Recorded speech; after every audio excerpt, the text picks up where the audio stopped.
이번엔 4단원 생식과 발생에 대한 그 단원을 녹화해 드리겠습니다. 생식과 발생은 자손이, 그러니까 생물이 자손을 만들어서 어떻게 번식하는지, 그 다음에 이 번식을 할 때 발생이 되는 과정에 대해서 공부를 합니다. 첫 번째로 자신과 닮은 자손 남기기라는 것에서 여러분들은 생식이라는 단어를 아셔야 됩니다. 생식.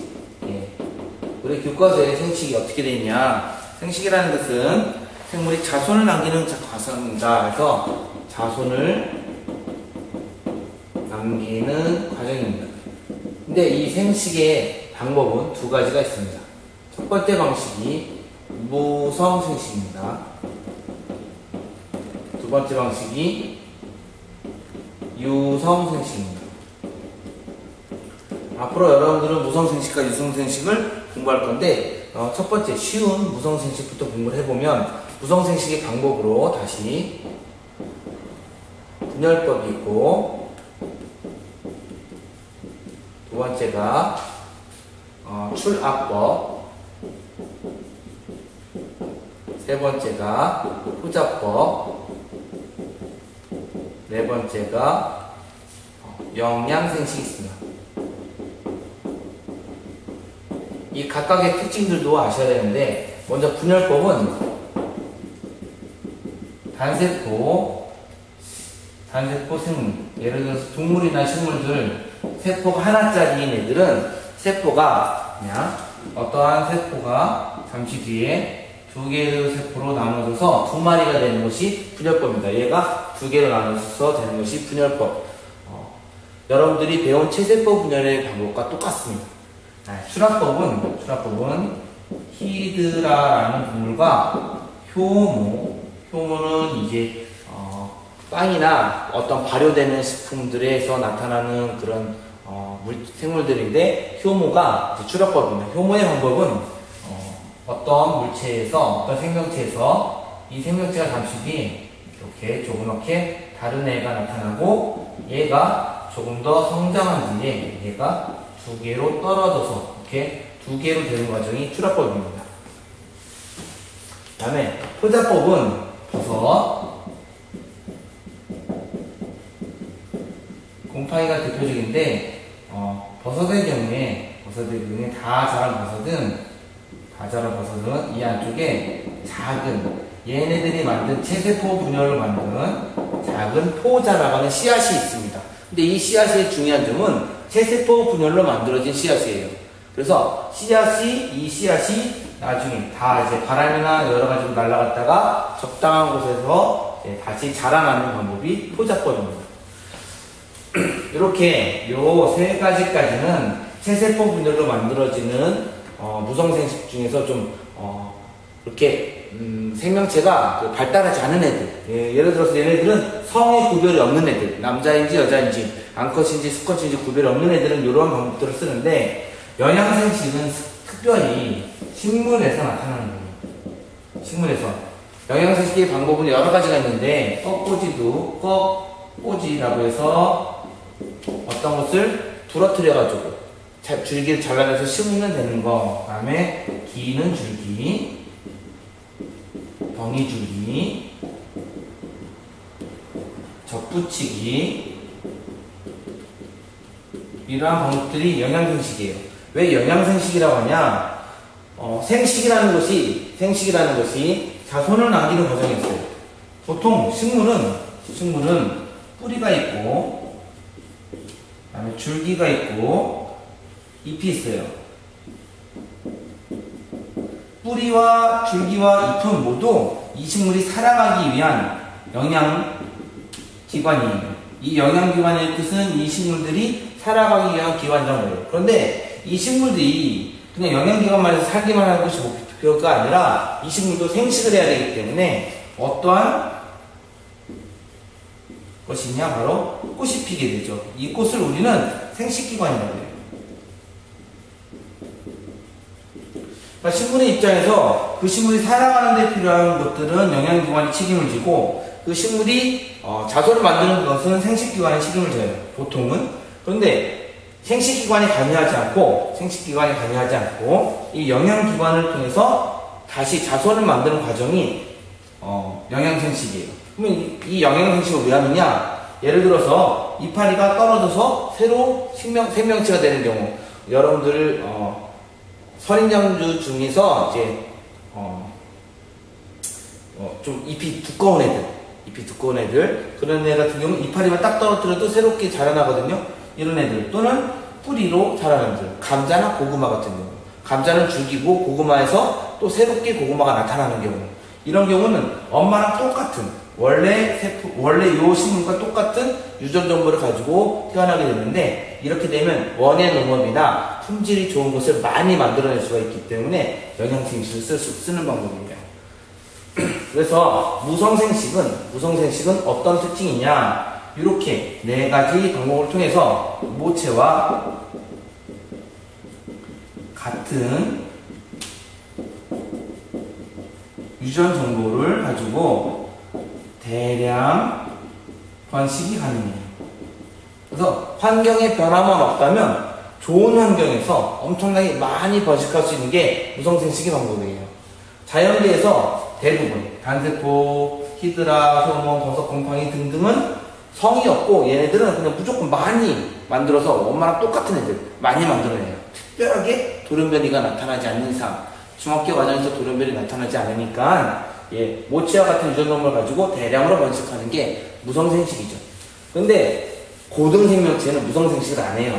고등생명체는 다 유성생식을 하거든요. 유성생식은 다시 암, 수의 구별을 가지고 생식세포를 만들고, 생식세포의 결합을 가지고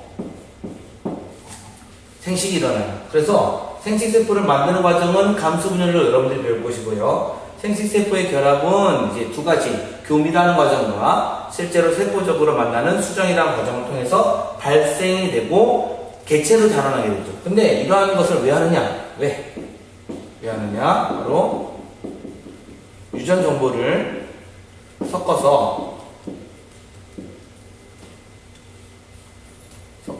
다양한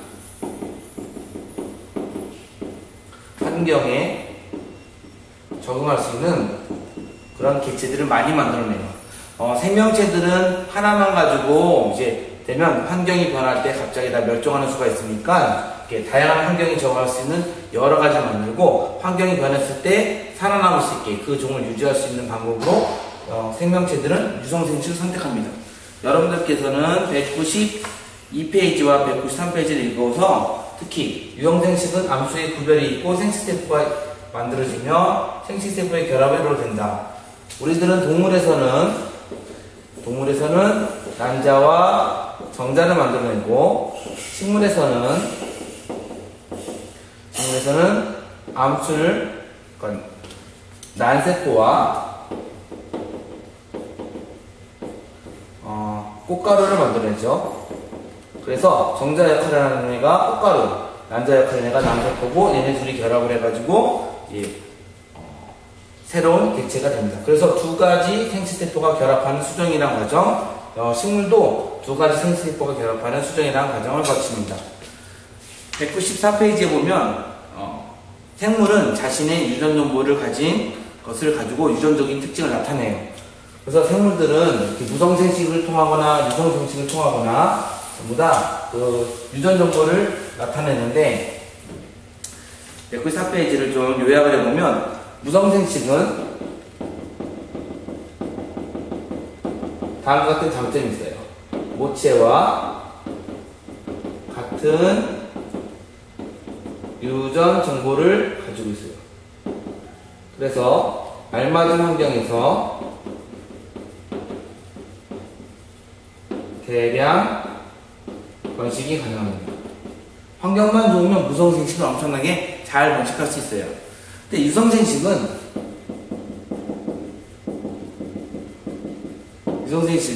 어떤 과정을 거치냐면 생식세포를 만들어내고요. 그 다음에 생식세포에 결합으로 인해서 새로운 개체가 만들어져요. 그러면 이렇게 생식세포가 결합하니까 부모와 다른 유전 정보를 가지게 되고, 이렇게 부모와 다른 유전 정보를 가지고 이제 다양한 자손들을 만드는 겁니다. 그러면 이 경우의 장점이 여기에서의 단점이 되는 거예요.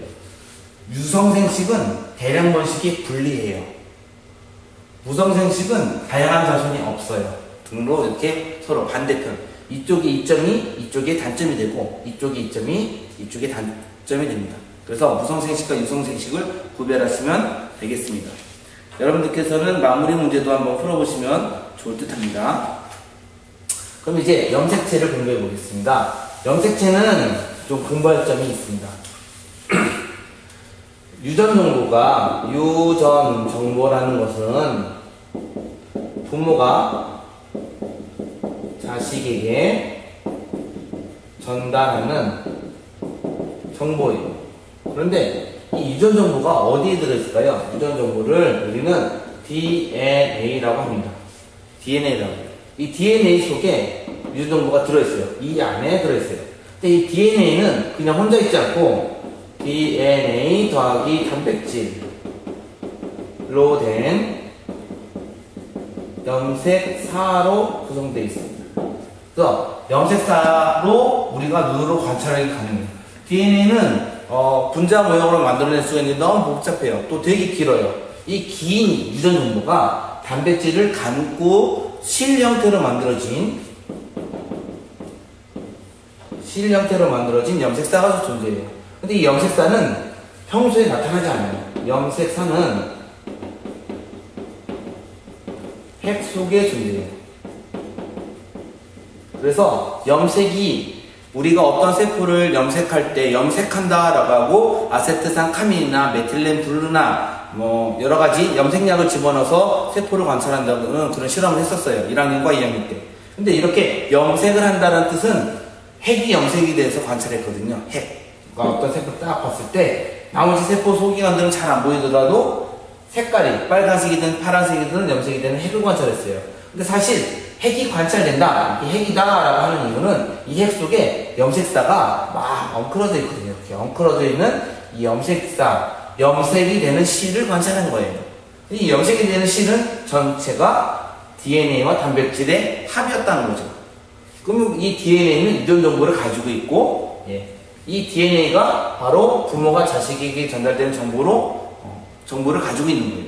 그러면 이 염색이 있을 때는 이 염색사가 잠시 뒤에 어떤 식으로든지 세포 두 개로 나눠서 똑같이 핵을 가져야 되는데, 문제점은 여기에 있는 정보를 얘도 가지고 얘도 가져야 된다는 점이죠. 그래서 얘도 가지고 들리면, 그러니까 이거 하나가 두 개로 들리면 별 수 없이 복제라는 과정, 저는 수업 시간에 복사라는 표현을 썼는데 복제를 해야 돼요. 똑같은 하나를 더 만들어야 돼요. 하나를 더 만들어내고, 중요한 건 이렇게 만들어낸 염색사는 매우 꼬여져 있는 형태인데 얘네가 여기로 무사히 두 개로 나눠지기 위해서 우리는 염색체를 만들어냅니다. 세포는 염색체를 만들어냅니다. 왜냐? 이게 짐 만드는 거랑 똑같아요. 그러니까 짐 이사하는 거랑 똑같아요. 어떤 곳을 짐이 너무 많은데 그런 짐들이 섞이면 안 되니까 잘 정리해서 하나 만들어 놓고 하나 만들어 놓고 패키지를 만들어 놓고요. 그래서 이렇게 패키지로 만들어지는 것이 염색사예요. 염색체는 염색사가 응축된 거예요. 응축이라는 것은 꼬여지고 뭉쳐져서 패키지로 딱 되는 거예요. 이게 하나만 나타나는 게 아니라 여러 개 나타나요. 그래서 염색체의 정체는 세포 분열할 때 분열 시 나타나는 물체이고요. 무엇이 변형된 거냐? 핵의 염색사가 농축된 결과예요. 세포가 분열할 때는 핵이 존재하면 안 되겠죠. 왜냐? 핵에 있는 정보를 두 개로 나눠야 되니까 핵을 해체해야 돼요. 그래서 핵이 사라지고 염색사가 늘어져 있으면 곤란하니까 염색사를 뭉쳐서 염색체로 나타나는 거죠.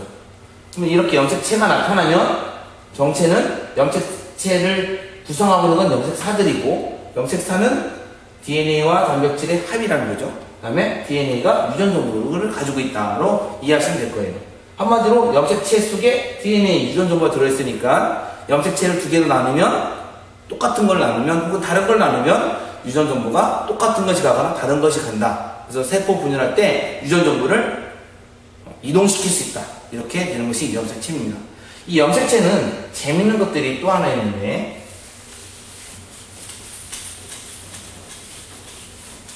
일반적으로 염색체는 세포 분열 시 나타납니다.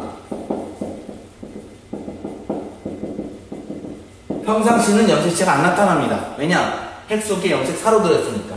근데 염색체가 나타나는데 나타남을 가지고 보면 짝수로 나타나는 겁니다. 짝수로 보임. 이유가 한 개는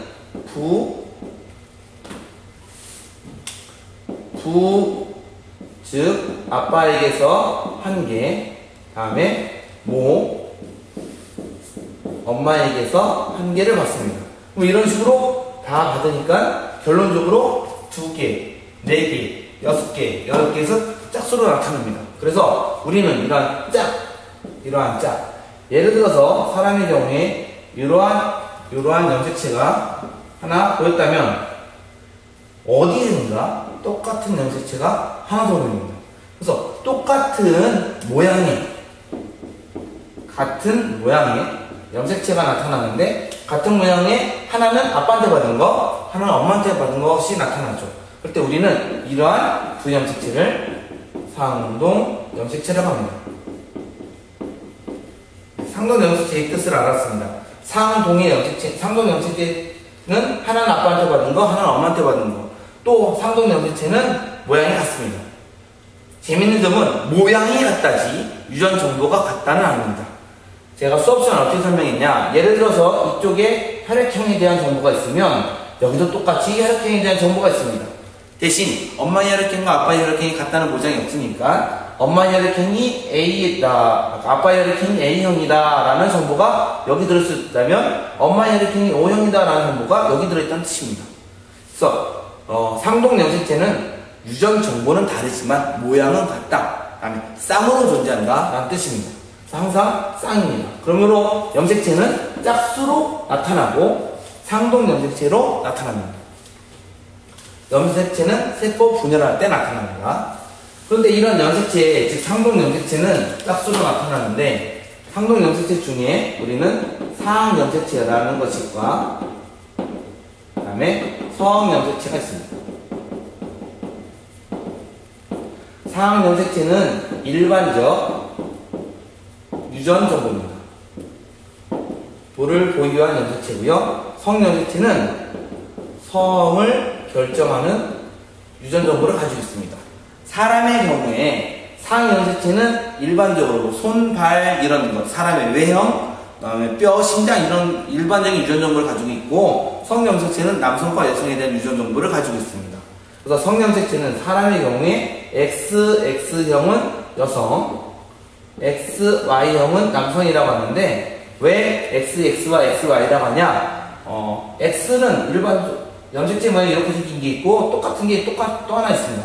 그래서 여성은 상동 염색체가 확실하게 성 염색체로 보여요. 근데 남성은 요거랑 여성이 하나랑 똑같은 모양이 하나 가지고 있는데 세포 안에 세포 분열할 때 하나는 요거의 찌끄러기처럼 조그만 애가 보입니다. 그때 남자구나. 하지만 얘는 한 쌍이다. 하나는 엄마한테 받은 거, 하나는 아빠한테 받은 쌍이다. 그래서 성 염색체가 됩니다.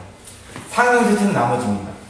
자, 이제 염색체의 종류가 똑같은 염색체를 상동 염색체라고 한다. 일반적인 유전 정보를 가진 상 염색체가 있고요. 다음에 성을 결정한 유전 정보를 가진 성 염색체가 있다는 것을 알았습니다. 사람은 46개의 염색체를 가지고 있습니다. 즉 사람의 체세포, 우리 몸을 구성하는 체세포가 분열할 때는 염색체가 46개가 나타납니다. 그러면 23쌍의 상동 염색체가 보인다는 뜻이고요. 쌍이 보인다는 뜻이고요. 이 중에 22쌍은 사항 염색체고요. 한 쌍은 서항 염색체입니다. 사람은 46개.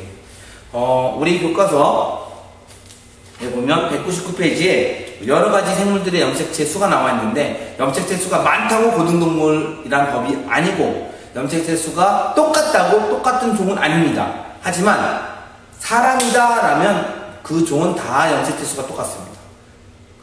양파다 보면 모든 양파는 염색체 수가 다 똑같습니다. 이처럼 됩니다. 그러면 이제 염색체에 대한 정보를 하나 알았으면, 이제 염색체, 상동염색체에서 원래 제가 이렇게 그렸지만 우리 교과서 그림을 기준으로 보면 이렇게 나타나는 것을 볼 수 있어요. 똑같이 하나 더 나타나는 볼 수가 있어요. 이 염색체와 이 염색체는 하나는 엄마한테서, 하나는 아빠한테 받은 거니까 얘는 상동 염색체 쌍입니다. 그런데 요 라인과 요 라인은 무슨 관계냐? 사실은 염색체는 세포가 분열할 때 나타나죠. 분열을 한다는 뜻은 두 개로 나누는 거예요. 그래서 나눌 준비를 한 거예요. 나눌 준비를 했다. 아까 전에 그렸던 거 기억하시면 하나가 두 개로 나눠질 거니까 복제를 해야 된다고 했죠. 그래서 여기는 복제된 거예요. 복제된 염색체예요. 염색체 조각이에요. 그래서 우리는 얘를 염색 분체라고 합니다. 염색 분체는 예를 들어서 여기에 혈액형 A라는 정보가 있다라고 하면 얘도 똑같이 혈액형 A라는 정보가 있습니다. 왜냐? 복제가 된 거니까. 하지만 똑같은 위치에 A라는 보장이 없는 혈액형 정보가 있어요. 왜냐? 요거는 아빠 거 또는 엄마 거를 복사한 거예요. 하지만 이게 아빠 거였다면 요건 엄마 것이 되겠죠. 그래서 엄마 거 복사본이 여기 또 존재합니다. 이처럼 염색 분체는 복제된 염색체 조각을 말해요. 198페이지에 보면 상동 염색체의 쌍이 색깔로 구별되어 있고요. 즉 파란색과 노란색은 상동 염색체이고, 그 다음에 파란색의 막대기, 각각의 막대기는 염색 분체다라고 설명해 되어 있습니다. 이제 염색 분체, 염색체의 종류들을 알았으면 여러분들 좀 어려워하는 체세포 분열을 보겠습니다.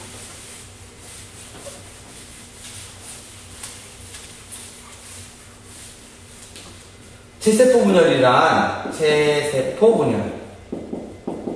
일반적인, 먼저 체세포가 뭔지 아셔야겠죠? 체세포는 일반적인 세포를 말해요. 우리들 몸, 생명체의 몸, 식물의 일반적인 식물의 다른 잎, 뿌리, 줄기들 모두 다 체세포입니다. 생식기에 관여된 세포를 제외하고 전부 다 체세포입니다. 난자, 정자를 제외하고 다 체세포예요. 그래서 일반적인 체세포가 어떻게 숫자를 늘려가냐? 그 방법은 다음과 같습니다. 체세포 분열의 방법은 잠시 뒤에 하고, 먼저 세포가 분열되는 이유를 볼게요. 세포 분열의 이유. 제가 어떻게 설명했었냐? 세포가 너무 크면 불리하다라고 했습니다. 세포가 너무 크면 불리해요. 제가 10,000원짜리 버는 그런 방으로 소개했었죠? 1 이렇게 되는 거, 1 되는 면적에 요 면적당 10,000원, 그 다음에 1 부피당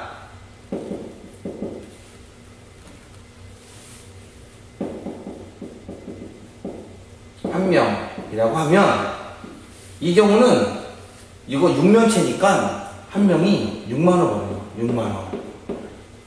한 명이. 그런데 부피가 커서 2가 되면, 돈 많죠. 여기 4만원 해서 24만원 벌어요.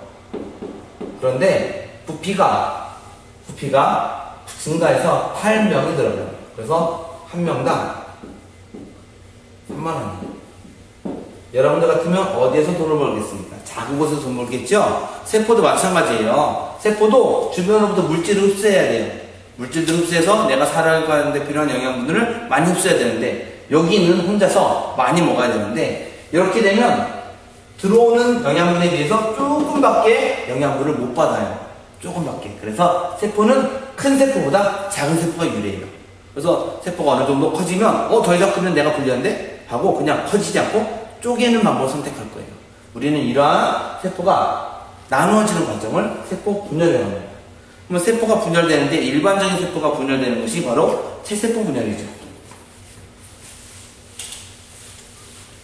양파의 체세포 분열 실험은 하지 않았습니다. 교과서를 가지고 내가 설명하면 양파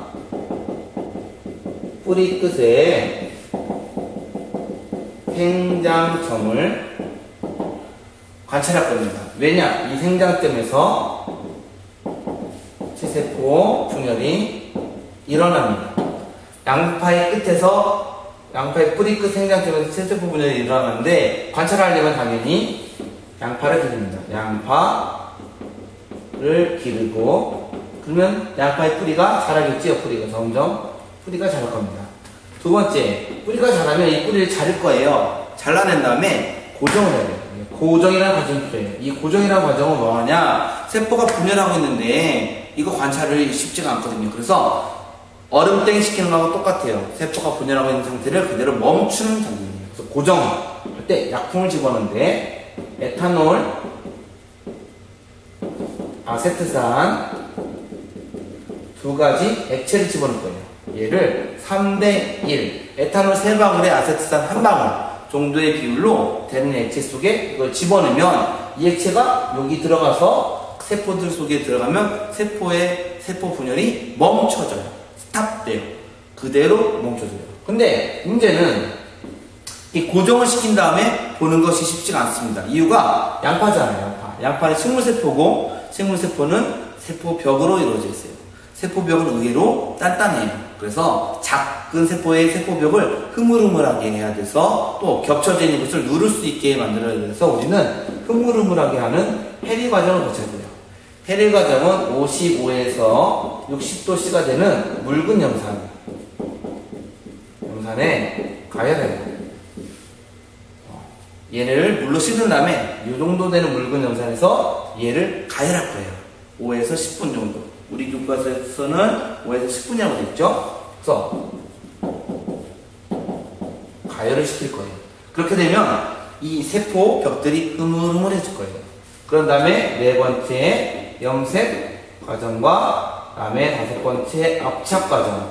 압착을 하는 이유는 현미경으로 보면 여기 있는 세포, 여기 있는 세포, 여기 있는 세포가 다 겹쳐서 보이기 때문에 여러 겹으로 된 것을 눌러서 한 겹으로 만들어서 봐야 돼요. 그래서 이렇게 이런 과정을 거쳐서 양파의 뿌리 끝에서 체세포가 분열하는 생장점을 관찰할 거예요.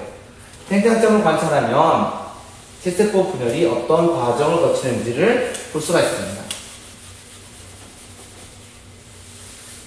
체세포 분열의 과정은 다음과 같습니다. 먼저 간기부터 전기, 중기, 후기, 말기, 분열합니다. 이러한 과정을 거칩니다. 간기는요, 세포 분열을 준비합니다. 왜 준비할까요? 세포가 막 생겨났습니다. 얘가 두 개로 나눠집니다. 얘가 또 두 개로 나눠집니다. 그럼 세포는 점점 작아지겠죠. 작은 게 아무리 유리하다가 한들 좋은 방법이 아니겠죠. 적당한 정도로 커져야 되거든요. 그래서 세포가 분열했으면 얘는 생장을 해서 커져야 됩니다. 또 하나, 세포가 분열했으면 이 안에 핵에 유전 정보가 들어있는데 이 커진 곳에서 유전 정보를 복제를 해야 됩니다. 그래서 세포 분열 준비라는 것은 생장과 복제를 하는 시간입니다. 간기에는 생장과 복제를 준비할 거예요. 세포는 이렇게 점점 커지고, 그 다음에 핵 속에는 염색사 DNA가 들어있는 염색사가 DNA가 막 복제가 돼가지고 막 정보가 2배로 늘어날 거예요. 그래서 유전 복제하는 과정을 거치고 우리는 이때를 간기라고 합니다. 그래서 간기에서 일어나는 일은 생장, 그 다음에 유전 정보를 복제합니다. 그러면 이제 드디어 유전 정보가 다 준비가 됐고, 그 다음에 세포가 나눠질 준비로 충분히 커졌어요. 그러면 세포를 의외로 딱 나누는 게 아니라 핵을 나눌 거예요. 그래서 우리는 요 과정을 핵분열이라고 합니다. 핵분열이라는 것은 핵이 두 개로 나눠지는 분열이라는 뜻이에요. 핵분열을 될 거예요. 핵분열. 핵분열의 전기는 염색체가 나타납니다. 염색체. 근데 어떤 염색체가 나타나냐? 상동 염색체가 나타납니다. 즉, 어떤 세포 안에 상동 염색체가 이렇게 나타나면 어디선가 이렇게 똑같이 나타납니다. 당연히 염색체가 나타났다는 소리는 핵이 안 보인다는 소리예요. 그래서 핵이 사라지고 염색체가 나타납니다. 얘만 나타나는 게 아니라 다른 염색체도 나타나고 짝수로 나타나겠죠. 중기는 구별하기가 매우 쉽습니다. 우리 교과서 사진을 잘 보실 필요가 있는데, 교과서 사진에 보면 중기는 염색체가 중앙배열합니다. 그래서 염색체 얘네가 이렇게 중앙에 배열합니다. 그 다음에 전기 때는 이렇게 방추사가 형성이 되기 시작해요. 방추사가. 그때 중기 때는 방추사가 여기 붙을 거예요. 안 붙는 방추사도 있고요. 방추사가 붙을 거예요. 그리고 후기가 되면 염색체가 분리가 됩니다. 여기서 중요한 점은 상동 염색체가 분리가 되는 게 아니라 염색 분체가 분리가 됩니다. 제가 아까 전에 염색체가 이렇게 있으면 얘와 얘는 복제된 관계, 염색 분체라고 했거든요. 이렇게 써서 얘가 이렇게 하나, 이렇게 분리가 될 거예요. 방추사라는 실이 짧아져서 떨어져요. 그래서 두 개로 양쪽으로 나눠질 건데, 분리가 된 것은 염색 분체가 분리가 될 거예요. 그리고 잠시 뒤 말기가 되면 얘가 핵이 각각 생성되고 염색체가 사라져서 안 보이게 되는 형상이 나타나겠죠. 핵분열의 체세포 분열의 핵분열에선 중요한 점이 전기, 중기, 후기, 말기의 핵분열 과정에선 전기 때는 상동 염색체가 나타났다. 중기 때는 가운데 배열이 됐다. 후기 때는 염색 분체가 분리가 되는구나. 아, 정보가 똑같은 애가 서로 나눠지는구나. 그 다음에 다시 핵이 두 개가 되는구나. 라고 되고, 핵이 나눠진 상태에서 핵분열이 끝나면, 핵분열 후에는 세포질 분열이 일어나는데, 동물은 이렇게 두 개로 나눠져요. 이렇게 오므라들어서 두 개로 나눠지고, 식물은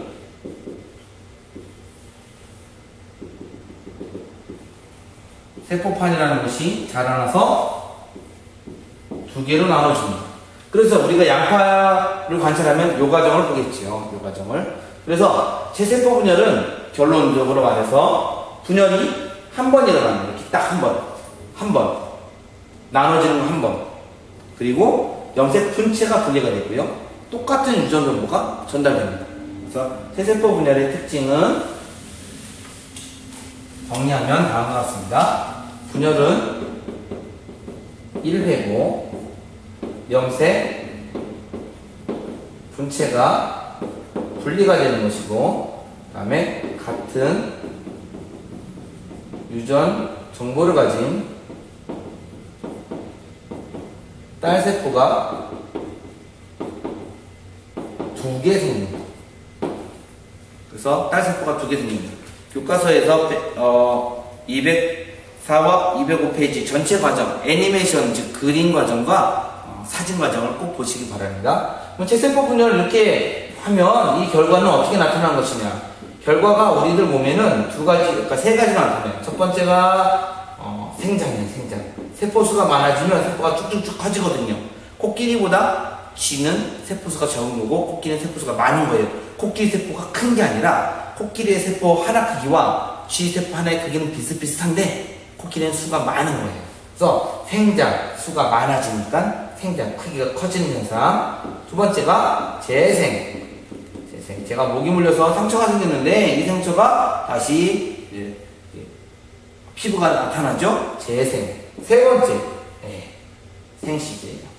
체세포 분열로 생식하는 게 바로 분열법으로 배웠었죠. 무성생식의 분열법. 그래서 체세포 분열 결과는 세 가지가 있습니다. 이제 다음 파일에서는 감수 분열부터 계속 하겠습니다.